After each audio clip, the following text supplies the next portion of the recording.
Right, good evening. As there's no members of the public here, it's right before Christmas, time's a precious thing. So there's no fire drill, but if you hear the fire alarm, go to the courtyard. And if anyone turns up filming, I'll read the rest. That saved a lot of time. Right, so apologies for my absence. We only have two, Councillor Larkin and Councillor Green. Councillor Murphy is stuck in Benfleet on the way here because we have a wonderful highway service at Essex. They're that good, they couldn't run a bath, and the county wants to extend their contract till 2034. Roll on local government reorganisation, and that new authority there can sort out the traffic jams and maybe angle grind a few excess traffic lights holding up all the commutes. So, do we have any declarations of interest? I have one as a county councillor. Anyone else? No? Good. Minutes of the meeting held on the 10th of July. Those in agreement, raise your hand. Agreed. So that's nice. So we have Rob Baker here from the Pride teams to give us an update.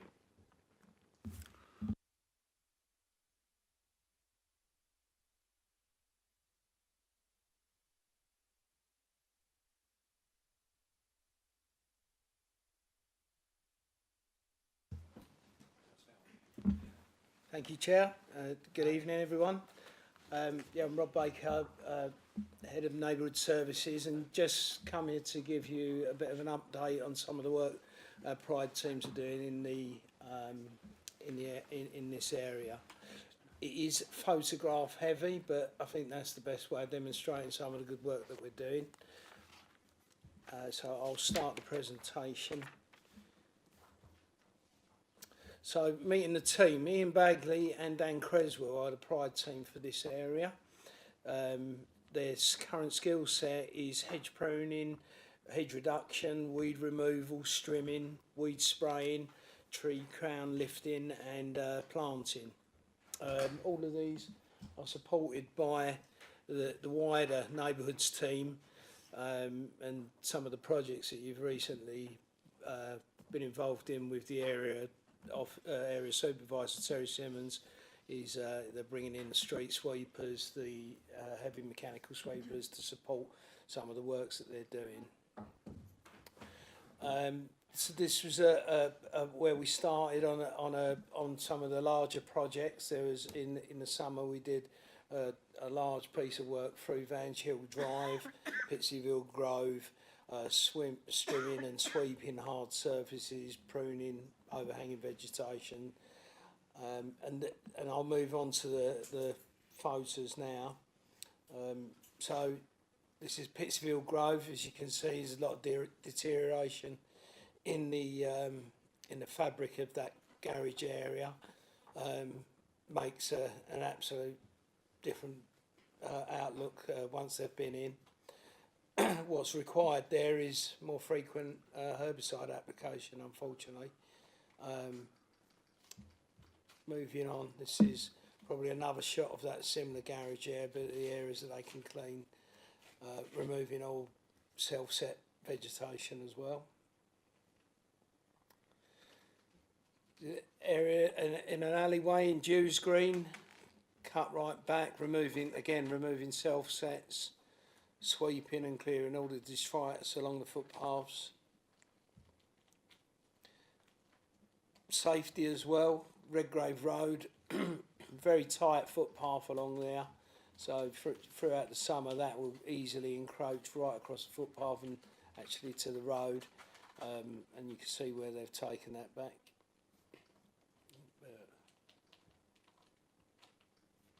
Sorry. Some overhang here, so they'll also do overhang where it's coming in over from land that's potentially not ours, taking that back from the footpath. There's another one there. I mean, that's quite a transformation of where growth throughout the year has gone beyond just your general grass cutting. As I say, makes a great big difference. As I say, this is photograph heavy, but it's the best way to demonstrate it. Redgrave Road again, pruning, not on council land but encroaching onto our land and impacting on the residents that are obviously walking and using that footpath. These are not repeats, they are all of the same, majority of the same site, but all different locations within that area. You see it makes a massive difference, the work that they're doing. Keep moving on. Moving over into some areas into Langdon. I know they're doing Langdon Hills. Doing a lot of projects on the Valence Way estate at the moment. There's a number of photos that are coming up through here. Again, an area cut back, grass taken all the way back. Langdon High Road.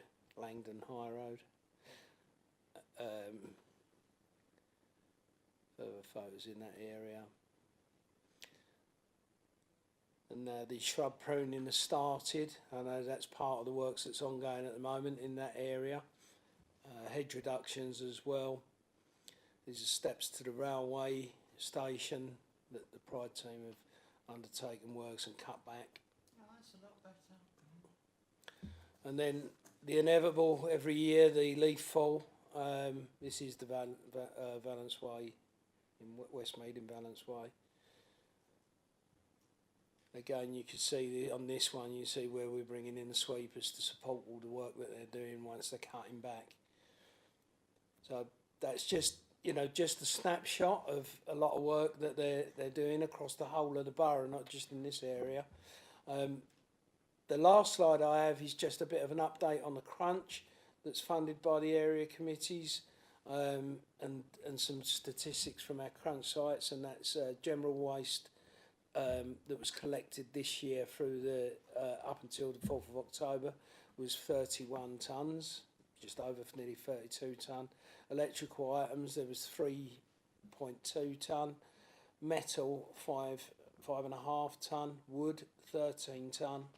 A recycling rate from them crunch sites is 41%, and this year's total was 259 tonne, just over. That's it for the slideshow or the picture show, and if there are any questions, I'm happy to take some questions. Well, I mean, how we've got to this situation is because of Essex County Council. When I first entered the County Council, we had 2 rangers. Seriously, you could have got someone 90 years of age, badly stuck in a wheelchair, and who could have done more in a day's work than those lazy 2 rangers, which Essex got rid of, thankfully. They was costing local highways panel 85 grand a year. And me and Councillor Malcolm Buckley, who's county member in Wickford, we asked to see the job sheets. How they could have kept them on was ridiculous. Councillor Murphy's in our ward, Falcon Way. I once asked them to prune back about 6-8 inches worth of vegetation and brambles grown through those concrete style, 50 style fencing. How many days do you think that took? And it's a relatively short length. The 2 guys apparently 3 days. And since the abolishment of the Rangers, and to be honest with you, when you look at what the worksheets they done, what was the point of having them? The Pride teams have had to inherit this particular problem of just complete neglect. As we saw in the pictures of Redgrave Road, for example, all that vegetation's going over. If Essex County Council was doing their job, and their highway inspectors are actually coming round to Basildon to do their job, which they don't, they could have written to the landowners and issued hedge cards. Now, we had a choice, invest in the Pride teams, so we don't have to deal with these morons at County Hall. And thank God they're being abolished by 28. But we had the choice as an area committee to fund the Pride team for 2 weeks of every month, every other fortnight, us and Langdon, and we opted for that quite rightly. They started, as Rob's presentation was, in Van Giel Drive. The weed problem was because Essex County Council failed to spray them. They are meant to be sprayed around April time, again in summer, and once before the autumn rains. They did not turn up, I understand, until August. Yet all of those decent people there pay their council tax, and yet Essex County Council didn't want to spray the weeds. They had other more pressing matters, looking after people north of the county, whose council tax is just the same as the people from Van Gill Drive. It is outrageous. So when we made the changes in the summer meeting of this area committee held on the 10th of July, our manager coordinator Terry Simmons met with me, and I said, in amongst our two wards of Langdon Hills, Nevermain, we don't play favourites. We leave that for the political parties. We do where the need was, and the need first was Van Gill Drive. It was terrible, because there's been this long-standing argument. It's almost reminds you of Cold War Berlin. That's sanctuary, that's county, that's this, that's that. And I said to him, it's not Cold War Berlin. Like the Russian sector, the British sector, they're taxpayers. They've paid their council tax. Not interested whose is that and whose is this. So that is why Van Gill Drive, when you look at the before and after pictures, looked so bad. And I think it was 4 months in total, Rob, of the Pride teams, just getting Van Gill Drive to an acceptable condition.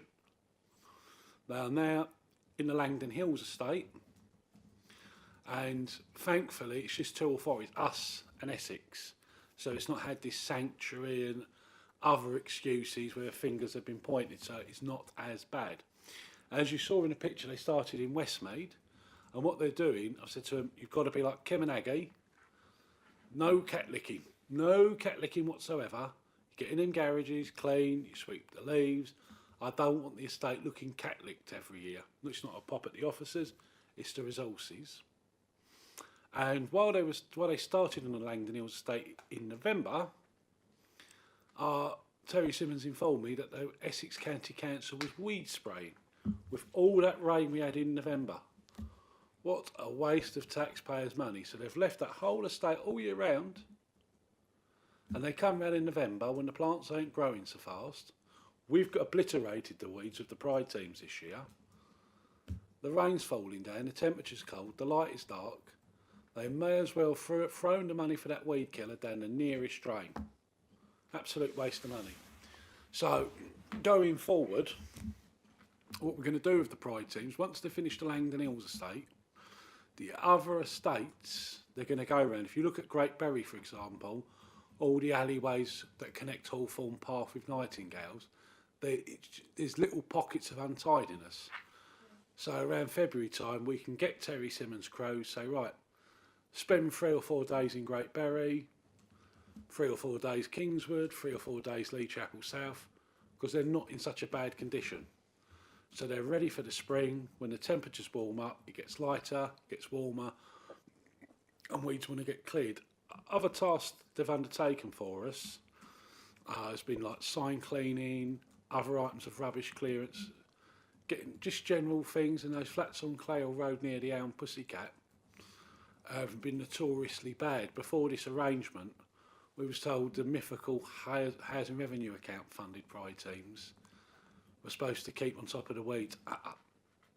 So with this new setup, we can get in contact with Terry Simmons, and it's like, yeah, we can get down there at this date, that date, very brief, very quick turnaround, and it's done, clean and tidy. So the tenants and leaseholders have decent, clean washing areas. They might not want to wash clothes, they might want to have a sit down if it's a nice day or something like that, or whatever, but people shouldn't go out and have to look at rubbish and filth. Before I go to members' questions, Eddie, do you have anything to declare?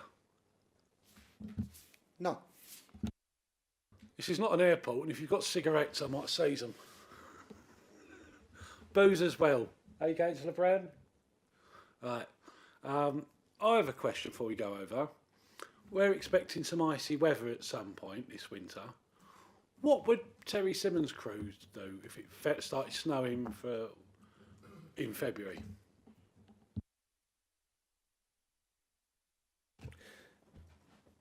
In the past, we've waited for Essex County Council to call local control. When local control is called, we have set routes that we would take, which might be shopping precincts, footpaths to schools. We have priority areas. That's when local control is called by Essex County Council. However, it takes a certain level before local control is called. So, you know, it's pointless sending the teams out pruning, road sweeping in conditions where there's snow on the ground. So we automatically send them out. So if councillors have priorities that they want to send the pride teams, we'd certainly use the pride teams to do that. On that basis, Rob, could we put a plan in place? Because speaking as a county councillor, Faisal was here, she would have seen it. It is like the Mary Celeste County Hall. It would take the most unluckiest hijacker to choose that building to hijack if they could find someone in the offices doing anything. It is that empty there. So I think, well, the winter's still on our side because it's still damp and we're getting the weather from the west and not the beast from the east and northern weather.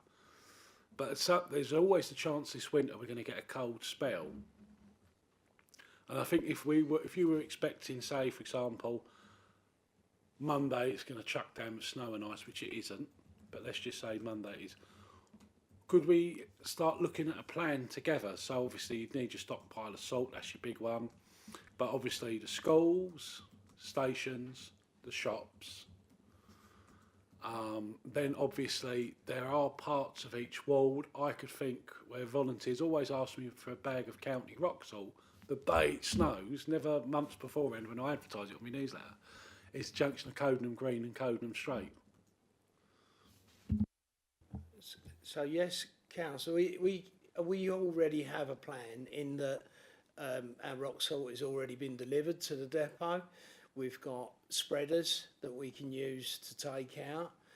What we don't have is potentially those specific areas that you talk about as, say, Coddenham Straight, but we'd certainly use certainly footpaths to schools to ensure the children get to schools and getting people to shops.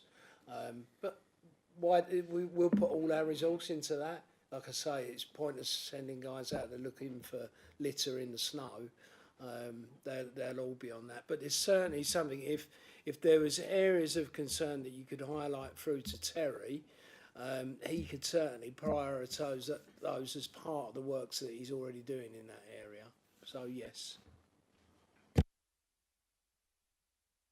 It's not a question. I just wanted to say that those images that I saw on your presentation were absolutely amazing. Some of the before and after. And just a huge thank you to you and your team on behalf of the Lantern Hills residents as much as I can speak for them and give them their thanks, because that looks amazing. I'd be very, very much happy with that improvement. Thank you very much. Thanks, Councillor. I'll pass that on to the team. Thank you. Hello, again, I'd like to express my thanks. Terry and his team have helped me with a charity a little bit. The charity's done an awful lot of the work, but things that they can't do. It was an ex-Baston property, so we didn't leave it in a very good condition, the garden thereof, but they have taken down a dead tree and removed it and given us some wood chip, and at a later stage we got a proposition and things like that. Now, as for the salt, etc., yes, I think we should have red areas, if you like, which should be highlighted where the salt would perhaps be best. How do we feel, though, about property that isn't the council's? I just think that perhaps places like pavements and areas outside doctor surgery, bearing in mind we have the salt, we have the spreaders, but what does a doctor's surgery without those sort of resources, unless they get one of the nurses out there with a bucket of salt, they would struggle, but us with our proper equipment shouldn't struggle so much. I think the answer to that is I'll have a conversation with Terry Simmons when they start talking about it. I mean, really and truly, once you've got Christmas out of the way, that's when the risks of ice and snow really start picking up. So I often keep an eye on the weather, because being a county councillor, we get a supply of salt. And I look at my remaining stock very carefully where it's needed extra more and little things like that. Yeah, but all I'm suggesting is if we make a plan now, we have these red areas, then we can give that to Terry and say, well, we believe these areas should have priority. because, for example, let's say with the surgery I'm dealing with, you've got the 2 bus stops on Clay Hill Road, then you've got a path through and pathways up to the doctor's surgery. That I'm only talking about that short bit. I don't expect, obviously, every pathway in Basel to be done, but the 2 bus stops, Yeah, the little pathway up to the surgery, maybe outside the surgery, and then the people, the pensioners that are using the bus to get to the surgery can walk hopefully on relatively clean pavements. Thank you. As I said, Eddie, it's a piece of cake. Once we know, I mean, it's very simple for me to sit there with Terry Simmons and go, now what are we going to do if we're going to get an 87 storm? What if we're going to get this weather? What are we going to do if we get a flood? Once we get now we're entering the 8 weeks of the year where snows and ice are more likely, once Christmas is out of the way, I keep an eagle eye on it all year round as a county councillor. So when I suspect we're in for a blast, then get in touch with me. That surgery in Clay Hill Road, that's an obvious one. There's a library there. And when it's very cold, a lot of people struggling to put their pennies together sit in the library so we can pay these corrupt, crooked energy companies who waste their customers' money on stupid adverts, wind turbines and other gimmicks. And decent, hard-working people on low incomes look for venues like libraries to keep warm, to keep these corrupt energy companies' money flowing in. So it's very important, if we have a cold day, access to the library is clear, so people trying to keep warm can sit in the library and not make these crooked energy companies richer while they decide, do they keep warm or do they eat? So, was there any other questions on the Pride team members? Val?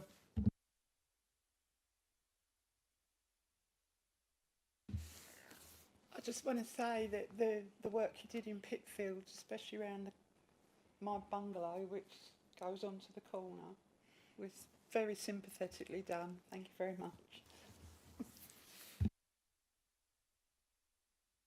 Right, I think everyone's asked everything, but I think it's more of a case of thanking Terry. Because, as I say, I remember when I first joined the county council, those 2 rangers, we jokingly called them the Power Rangers because you might as well have had the plastic toys and the 2 range Sussex employed. You know, I think it was the 2 off the buses, in the bushes doing something else apart from their job. But those Pride teams, it's just no aggravation. Resident phones up, say, oh, there's some bushes, there's this, there's that, no problem.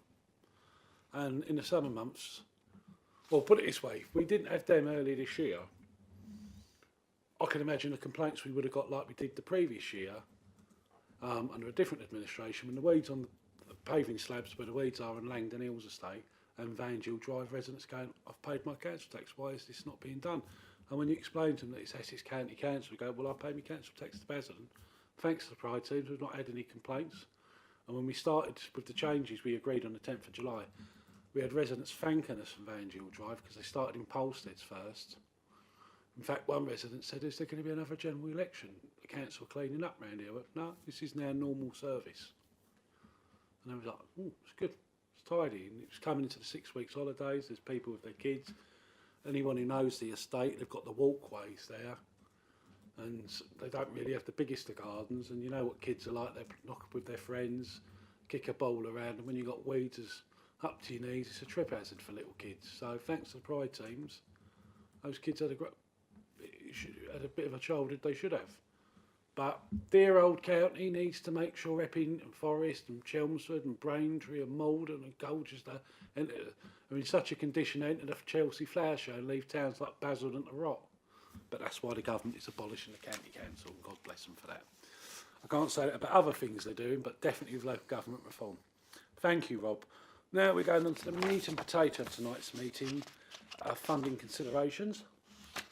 And as it's coming up to Christmas, Rob, you're very welcome to stay, or if you've got to do Christmas shopping, you're welcome to do that.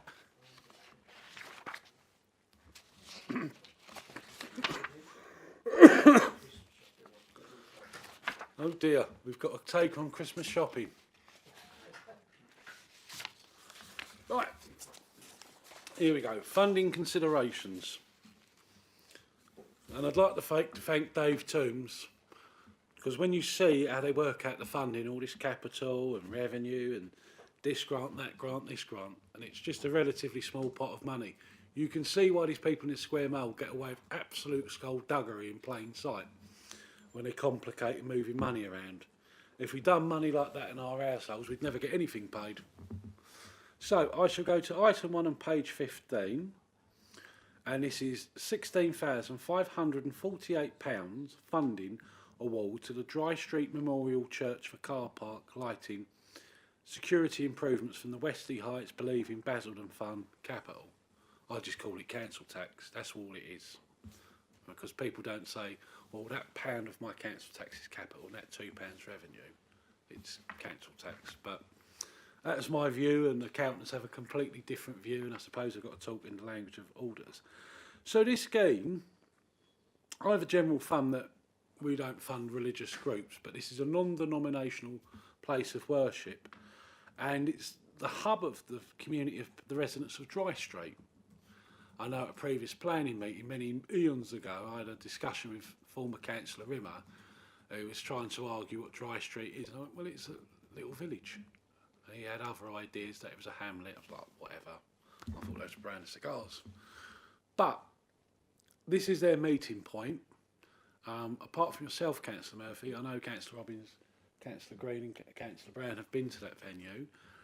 And since the new estate at Westley Green has been built, they've had coffee mornings there. And those who think back to when the new town was built, and if you read the stuff Ken Porter's worked on and other accounts, the so-called Basildon Blues, where people have moved to Basildon, don't really know anyone and they get lonely. So this memorial church offers Friday morning coffee. So for anyone who works from home or their other halves out, they can cross the road from Westley Green, meet up with their neighbours, find out what goes on and have a chit chat and meet other people. But the car park there looks a bit like the Russian army have thrown a few things at it, to be fair. It is in a bad state. Now the people who run it got a quote from a local farmer in Dry Street, and his price came up reasonable, and other local business people to do the improvements. But the main thing is, if we agree item 1, the car park is going to be serviceable, because there is deep ruts in it full of water. It's okay during daylight hours, but if there's a community event there of an evening, someone's going to have a nasty accident. The lighting there is not too good, and I do think there are security improvements required. Am I right in thinking, you can nod, Dave, they're going to fix the height barrier gate above? Yes. So just in case any of our travelling friends decide to take over that church car park and turn it into a car park with ornamental ovens and fly tipping and other things, there'll be a height restriction barrier reinstated there, because the original one is broken. So that's the option. Does anyone have anything to comment on this item? I think that's a good idea. Yep. Councillor Murphy. 16,000 to do all that seems actually quite a small amount of money. I mean, I'm presuming they're only going to put graylings on the car park surface. So presumably most of that money will go on the heights restriction, because they come to money. I know they do, because the one down in... 10 for the car park. 10 for the car park. Oh, if that's all it's going to come to, then that's what it comes to. I would have thought the heights restriction, the one they put in at Craig's Hill, came to a small fortune, didn't it? If I remember rightly. And I don't know what the lights come to, but I know what the lights came to in a couple of places that we've worked on, and again, they seem quite expensive. But anyway, if that's, yeah, I'm all for it. Anything, it's what it's there for, isn't it? The community, it's not for us. Lovely. And just to answer Councillor Murphy's point formally, it's about 10 grand for the car park, and the remaining 6,000 odd is the security and the lighting. And just to say into context, one of the reasons why I pushed for this one, now when Dry Street was desecrated with the new houses, it's not a poke at the nice people living there, there should have been an arrangement put into planning for some 106 money for that church, because that church was always going to be a community hub for the new residents of Westley Green. But those who were involved, which I think everyone here is included, councillor-wise, knows that when it came to the outline, the formal planning application for phase 1, the then chairman of planning got her magic pen out, signed on it, and not even brought it to a committee. where all of these things could have been made 106 agreement payments and Red Road would have had to have paid. But it's fair to say, because I inquired at the time, that the council would be due £1 million in new homes bonus from the Westley Green estate. So I think that's fair, that the taxpayer pays it. The council's made £1 million out of that development, and the council's paying £16,548. I think there's a slight balance in favour of the residents, being of Dry Street or Westley Green. So I shall put the item 1 to the vote. Those in favour? Thank you. So, item 2, £2,000 fund awarded to the Langdon Hills Over 60s Club towards the cost of activities and events throughout the year. The Westley Heights Community Priority Funds all awards revenue. I've been to this group a couple of times, and there's residents from both Langdon Parkward and Langdon Hills, but we don't discriminate on that. You know, we don't put up mystical barriers going, sorry, you're not local, you can't get any of this. So, and I'm sure there's community events funded by the Langdon Area Committee where people from our area attend, so there's no need to nitpick. They did approach us for £5,000, but due to the other spending considerations and pressures we have, I thought we'll give them to, and if they come back to us next year, we'll happily help them again. And equally, they can approach the Langdon Area Committee to see if they'll give them to match fund us. I think that's fair. So with that being, what's this about? So obviously it's over 60s for ladies, and it's just so they can go out to places and do things, you know, for pensioners, income is limited. So it just gives them a chance to make friends, get out there, and it is a community group. So are there any questions on this item? None? Okay. So item 2 I should put to the vote. Those in favour? Unanimous? Good. This item 3, this has been a bane of mine. £3,600 investment for foliage removal and grass restoration in Great Westley from the Westley Heights Community Priority Fund, all wards revenue. Well, this particular piece of land, when the councils had money and the government's made sure they had funding to provide these services, this row of hedges in a back cul-de-sac, banjo, whichever you want to call it, and they had these hedges in front of the houses, so it's like a U shape, but no houses at the bottom of the U. And if it was able to be trimmed regularly, it wouldn't have been a problem, but they've got out of control height-wise. Because birds sit on them and they defecate and blackberry seeds fall out, you're getting brambles come over. Anyone who's dealt with brambles, you can cut them back 1 week, a month later there's another 2 foot on them in height for summer, maybe more in growth. So the residents there have been on at me sometime, and it was like, look, if we can flip the council and we can get the funding, we'll get this done. And this is what we're seeking to do tonight in Nevermain Ward. It's just to get rid of this problem, put some grass seed down, it can be grass cutted, the residents will feel more secure in their homes, it will look tidy, and of course the residents will be happy. I see Councillor Murphy has a questioning look upon his face, so I'm going to go straight to Councillor Murphy.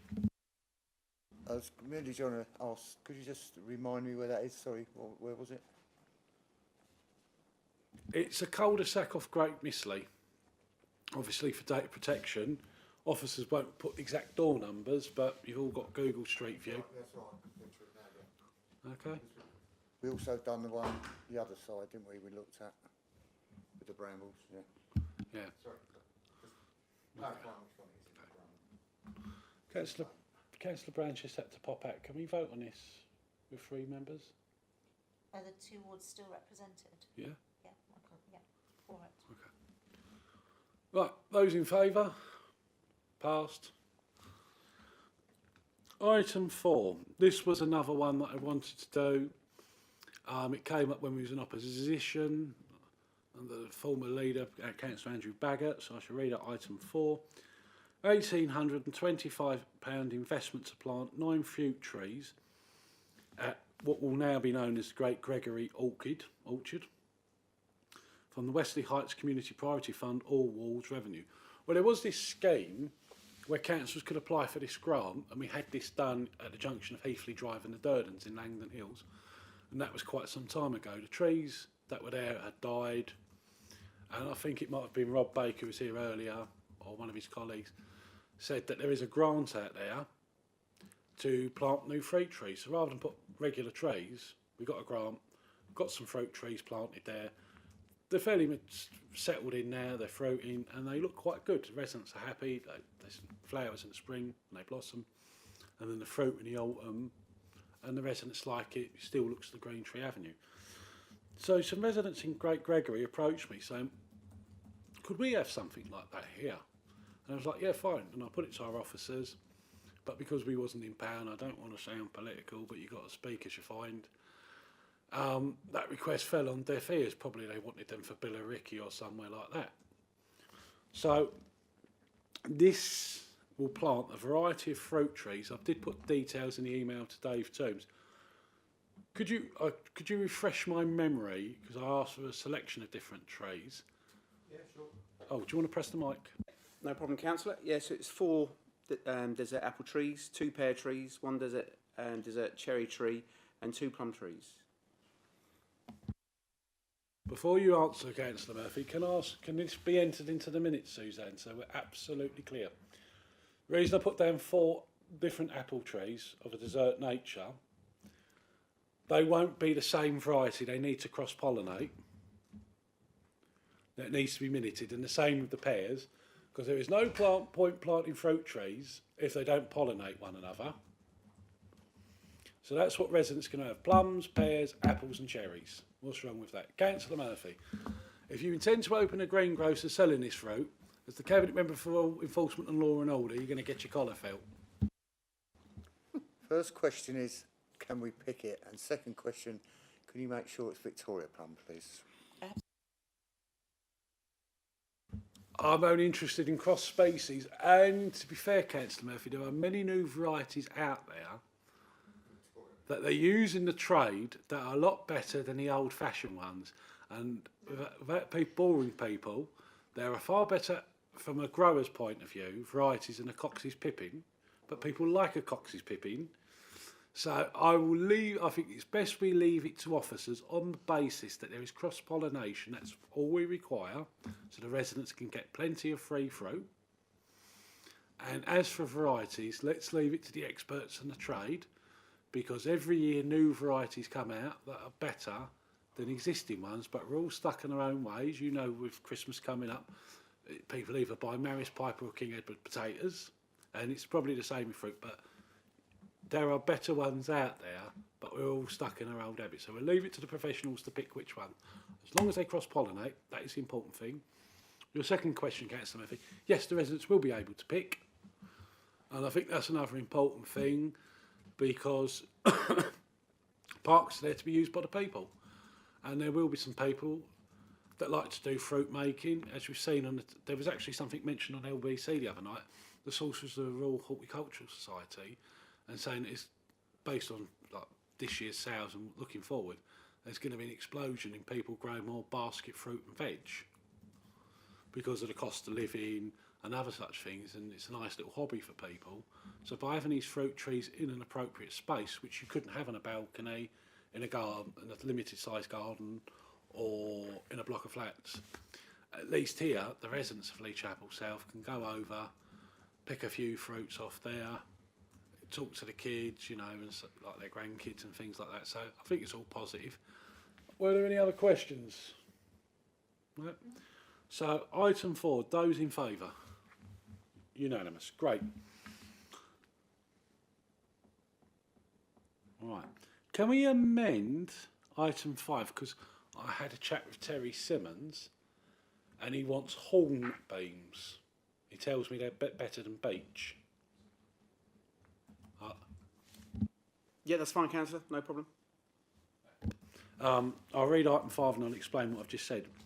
So £4,392 investment to plant 2 hedgerows in 2 cul-de-sacs in Great Gregory facing onto the Nevermain.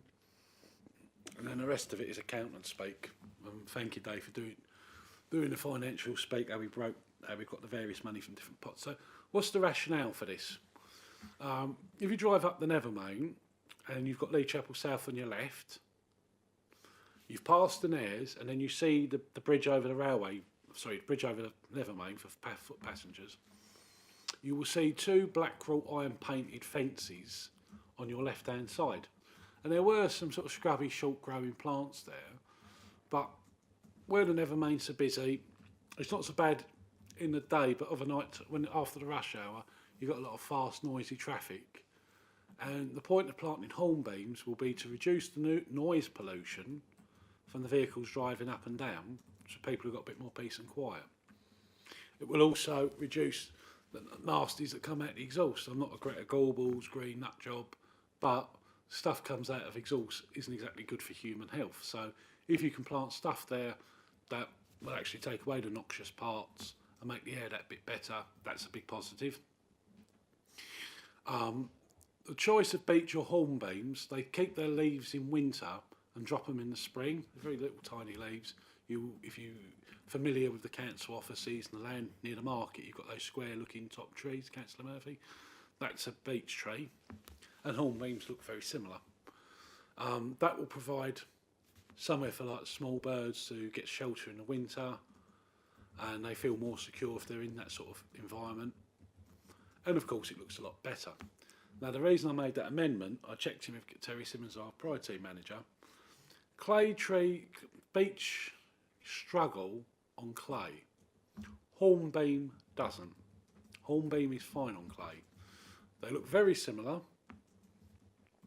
And the idea is you're not going to get this huge, humongous tree. They'll be typically 18 inches long. They're planted in the winter, so the guys will just stick a spade in the ground, drop one, stamp the earth back with their foot, and probably put one of those little plastic things that rot down around to protect the sapling. And I believe in this, they will get a drink of water in summer when it's dry. Yes, they're going to get a drink of water when they're dry. So that's the whole thing. This winter, they're purchased and planted. Pride teams can keep the area tidy or possibly throw down some wood chip from fallen trees nearby to keep the area tidy. And in the dry months, a drink of water if needed. And then they'll be good to go for years to come. And what they'll be done, they'll be, as I say, 18 inches high. They'll be planted fairly close for trees, I think about a foot, 18 inches apart. And what it does, it restricts the growth and you get a hedge out of them. So rather than let them become big trees, you restrict them by planting them close together, and in time you'll prune them so you get this lovely thick edge. It'll be green in summer, and in winter it's that sort of toasty brown looking. But it'll look good to the eye. So it was, yes, Councillor Murphy. I'm fully for this, obviously for these reasons stated. But how fast grown these, how often will they have to be trimmed? I do believe we should be looking with hedges and shrubs in public places, stuff that is very, very slow growing if possible, to cut down on the cost of maintenance. We are very fortunate in Basildon. When Basildon was built, they allowed a lot of open ground. We know a certain amount of it is being built upon, but we still have Broadmain, Nethermain, all these big roads with greens in the middle. We have big verges, we have a good amount of parks, etc., etc. And the cost to the ratepayer of keeping all these nice is, well, it's going to be very expensive, as salaries and the men's wages have increased drastically for this type of work. The old days of cheap labour has vast gone. And I'm always worried that Basildon will pick up an unfair large bill against other places where perhaps, all right, London, for example, where they haven't got any hedgerows, or they haven't got any, hedge, you know, the green bits by the edge of the road, they haven't got green bits in, etc., etc. You know, I just feel that if possible, we should plant very, very slow growing, so it's only one trim per year. There may well be, I'm just saying, I hope that is the case, otherwise all we're doing is creating costs for the future if they have to be trimmed 3 or 4 times a year or whatever. Thank you.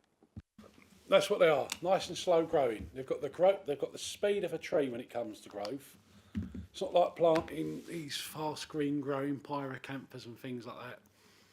One trim a year in the spring, and probably when the birds sit there and do their doings, you're going to get the odd bramble, but that's a quick, relatively simple job.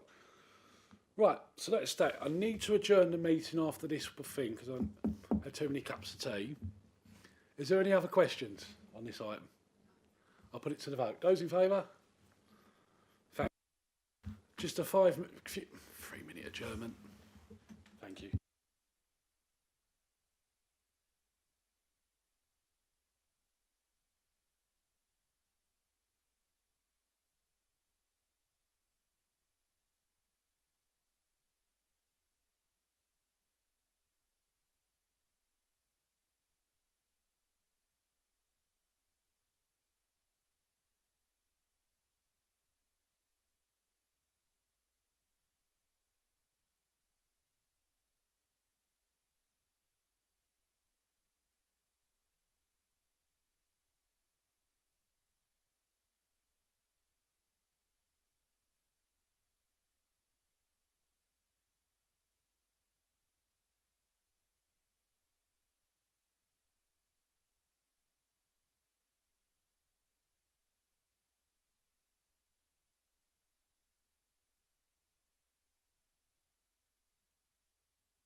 Thank you for that.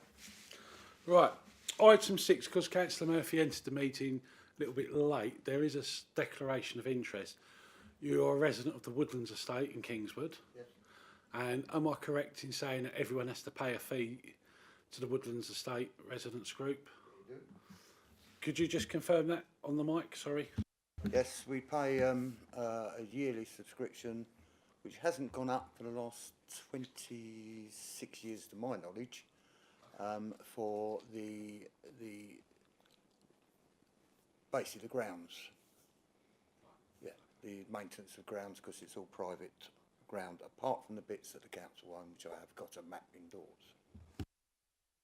On that basis, I think this is what I can't force you to do this, but old hands teach new hands, and you're still a newish member of the council. I'm happy for you to sit on this item, but I don't think you should participate in the debate or the vote, because if this passes, which I'm sure it will, it would save you on your subscription to the Residents Association, because if they went out and bought these bins, they'd obviously have to recoup the costs.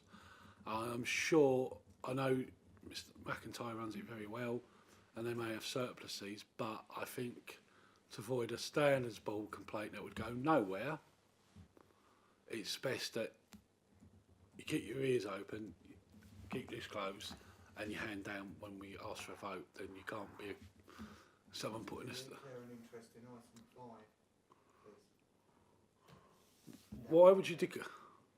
No, you're having a wind up. Right, okay, so Councillor Murphy is going to sit in on this item, but he's not going to participate in the vote or the debate. But we are talking about beer money, but small money, big money, we have to be spot on with all of it. Okay, so item 6 and the final item is £1,579.76. That's the only one we've got down to the pennies on. It's an investment for the purchase of 4 dog waste bins on footpaths within the Woodlands Estate area of Kingswood in Nethermainwold. I think that's self-explanatory. Does anyone have any questions? Nope. So I shall put item 6 to the vote. Those in favour? That is unanimous, but Councillor Murphy's not participating in the vote. Right. Wish everyone a Merry Christmas and thank you for your efforts. Thank you.